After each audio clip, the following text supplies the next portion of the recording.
आज की इस वीडियो में हम बात करेंगे टेक्निकल फ़ीस और प्रोफेशनल फ़ीस के बारे में, जिसका सेक्शन होता है 194 जे, जो कि इनकम टैक्स एक्ट का एक सेक्शन है।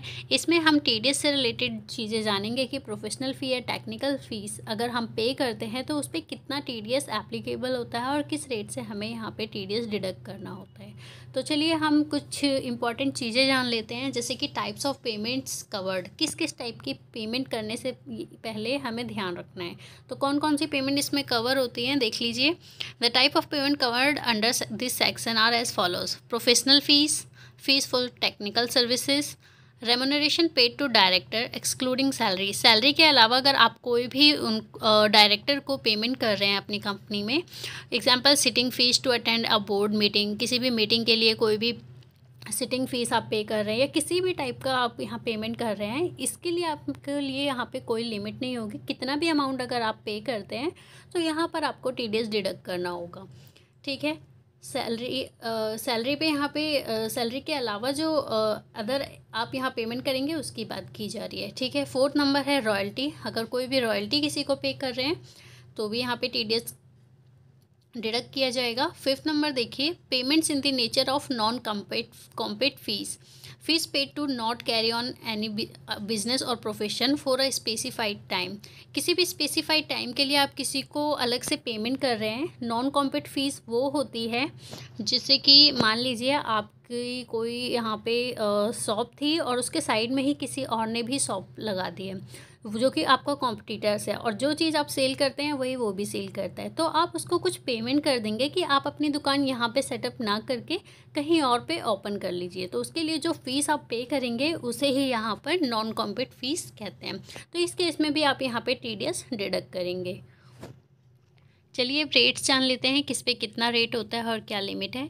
देखिए प्रोफेशनल फ़ी पे आपका यहाँ रेट 10% है। टेक्निकल सर्विसेज पे पहले ये 10% हुआ करता था, लेकिन अब ये 2% हो गया है।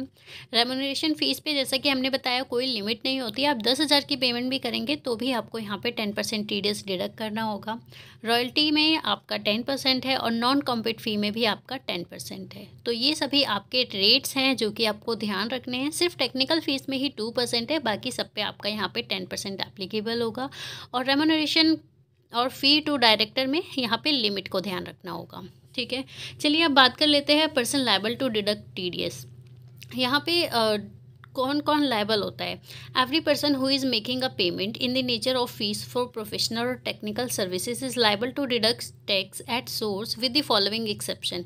देखिए एवरी पर्सन यहाँ पे लायबल होता है, लेकिन 2 एक्सेप्शन है इसके, जैसे कि यहाँ बताया गया है। 1st नंबर में है इंडिविजुअल और एचयूएफ, जो कि कोई बिजनेस कैरी कर रहे हैं और उनकी टर्नओवर पिछले साल में 1 करोड़ से कम थी, ठीक है। यहाँ कह सकते हैं डज नॉट एक्सीड 1 करोड़। तो इन लोगों के लिए यहाँ पे टीडीएस डिडक्ट करने की ज़रूरत नहीं है। अगर 1 करोड़ से ऊपर हो जाता पिछले फाइनेंशियल ईयर में, यहाँ प्रीवियस फाइनेंशियल ईयर लिखा है, तो इनको डिडक्ट करने की ज़रूरत पड़ती, ठीक है। और सेकंड है इन केस ऑफ इंडिविजुअल और एचयूएफ कैरिंग ऑन प्रोफेशन, अगर कोई भी प्रोफेशनल सर्विस दे रहे हैं where his turnover does not exceed 50 lakh during the previous financial year, और पिछले साल में उनकी जो यहाँ पे टर्नओवर है वो 50 लाख से एक्सीड नहीं हुई है, तो इस केस में भी इनको टीडीएस डिडक्ट करने की नीड नहीं होगी, ठीक है। तो यही 2 एक्सेप्शन है, ये आपको ध्यान रखना है। चलिए आगे देख लेते हैं। आगे हम देखेंगे कि all entities other than individual or HUF who are not required to tax audit in the preceding year। देखिए यहाँ पे लिखा है all entities need to deduct TDS, सभी entities को नीड है डिडक्ट करने की, एक्सेप्ट इंडिविजुअल और HUF, जैसे कि पहले बताया, जिनको टैक्स ऑडिट कराने की यहाँ पे नीड नहीं है, उनको टीडीएस डिडक्ट करने की भी नीड नहीं है। तो ये चीज़ आपको यहाँ पर ध्यान रखना है, ठीक है। तो अब यहाँ पे पॉइंट टू बी नोटेड, अब कुछ पॉइंट्स नोट कर लीजिए। जब आपको टीडीएस डिडक्ट करने का टाइम आएगा तब आपको क्या क्या चीज़ें ध्यान रखनी है। जैसे मान लीजिए आप जिस भी कंपनी में हैं वहाँ पे आपके पास इनवॉइस आ जाता है या आपको इनवॉइस रेस करना होता है, बनाना होता है, तब आपको ये चीज़ें थोड़ी ध्यान रखनी होंगी। देखिए यहाँ पे TDS calculate on taxable amount, आपको पता है कि बेसिक अमाउंट पे ही टीडीएस कैलकुलेट किया जाता है। इसी तरह जीएसटी भी बेसिक अमाउंट पे यहाँ पे कैलकुलेट किया जाएगा। 3rd पॉइंट है TDS always deduct as per limit, TDS काटने से पहले आप लिमिट को एक बार ज़रूर चेक कर लें, ठीक है।